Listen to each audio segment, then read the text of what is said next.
Hello guys दोस्तों, अगर मैं पूछूं कि आपको बुक्स पढ़ना पसंद है तो मोस्टली लोग कहेंगे कि हाँ, हमें बुक्स पढ़ना पसंद है। बट उन्हीं में कुछ लोग कहेंगे कि नहीं, हमें नहीं पसंद। तो कुछ लोगों का इंटरेस्ट बुक पढ़ने में होता है, कुछ का नहीं होता है। सॉरी, बट आज का डिस्कशन इस टॉपिक पर नहीं है कि आपको बुक्स पढ़ना पसंद है या नहीं। आज की इस वीडियो में मैं डिस्कस करने जा रहा हूँ कुछ ऐसी बुक्स के बारे में जिन्हें पढ़ने से आपकी जान भी जा सकती है। तो बिना किसी देरी के वीडियो को करते हैं शुरू। बट उससे पहले वीडियो को लाइक एंड सब्सक्राइब कर देना and let's begin.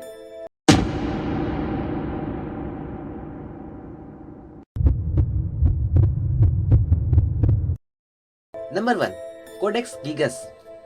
Swedish army को यह किताब तीसरे विश्व युद्ध के दौरान सिटी ऑफ प्लॉट में मिली थी। इस 74 किलो की किताब को लेकर वे लोग स्वीडिश आ गए। इस किताब को डेविल्स बाइबल भी कहा जाता है। 320 पेज की ये किताब अब केवल 310 पेज की ही बची है। इसे जहां भी रखा गया है वहां डू नॉट टच का बोर्ड भी लगाया गया है। अब आप लोगों के मन में एक सवाल आ रहा होगा कि इस शापित किताब को लिखा किसने। इस किताब को एक साधु ने लिखा था। कहा जाता है कि उस साधु ने अपनी कसम को तोड़ने के बाद खुद को सजा देने के लिए उसने अपने आप को एक बंद कमरे में बिना खाए पिए मरने के लिए छोड़ दिया था। पर वो चाहता था कि मरने से पहले वो अपने अंदर समाये हुए ज्ञान को कहीं लिख जाए। तो उस साधु ने एक किताब को लिखना शुरू किया, लेकिन अपनी आखिरी रात तक वो उस किताब को पूरा नहीं लिख पाया। तो उसने एक शैतान को बुलाया और उस शैतान से कहा कि तुम मेरी आत्मा लेकर इस किताब को पूरा करो। इसलिए करोड़ों लोगों का मानना है कि किताब के आखिरी के 10 पन्ने शैतान ने लिखे हैं। तभी वही 10 पन्ने किताब से गायब है। उन 10 पन्नों का रहस्य आज भी उसी के पास है जिसने उन पन्नों को चुराया है। नंबर 2, ग्रिमोरी। ग्रिमोरी किताब को मैजिक किताब भी कहा जाता है। इसमें मैजिक और काले जादू का जिक्र किया गया है। इस किताब की खास बात यह है, जो लोग जादू टोने पर विश्वास नहीं करते हैं वो भी इस किताब को पढ़ने के बाद जादू टोने को ही अपनी जिंदगी का मकसद बना लेते हैं। इसलिए जो इस किताब को पढ़ता है उसका दिमाग बिल्कुल हिल जाता है। Number 3, the book of Abramelin. 15वीं शताब्दी की इस शापित किताब को सन 1900 में अंग्रेजी भाषा में ट्रांसलेट किया गया था। इसे अब्राहम नाम के एक शख्स ने लिखा था।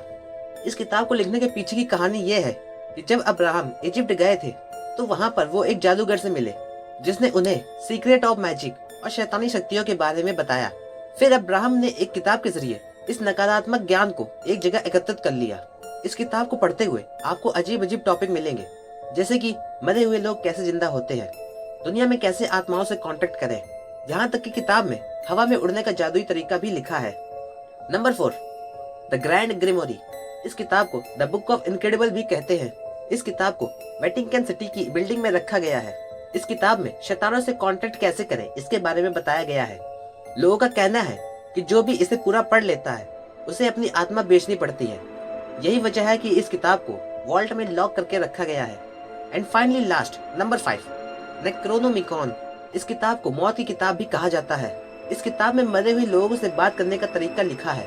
इसके हर पेज पे आपको अजीब अजीब चीजें देखने को मिलती हैं। इस किताब को मिस्काटॉनिक यूनिवर्सिटी में लॉक करके रखा गया है। इस बुक को most haunted book of all time भी कहा जाता है। तो गाइस, ये थी 5 ऐसी भूतिया किताबें जिन्हें आप कभी भी पढ़ना नहीं चाहोगे, क्योंकि इन्हें पढ़ना इम्पॉसिबल है। इन किताबों की वजह से आपकी जान भी जा सकती है। तो मेरा सजेशन तो आपको यही होगा कि आप इन सब चीजों से दूर रहें और हमें सब्सक्राइब कर ले ताकि ऐसी और वीडियोस का मजा आप उठा सकें। Thank you for watching this video. Enjoy your life and take care. Bye bye.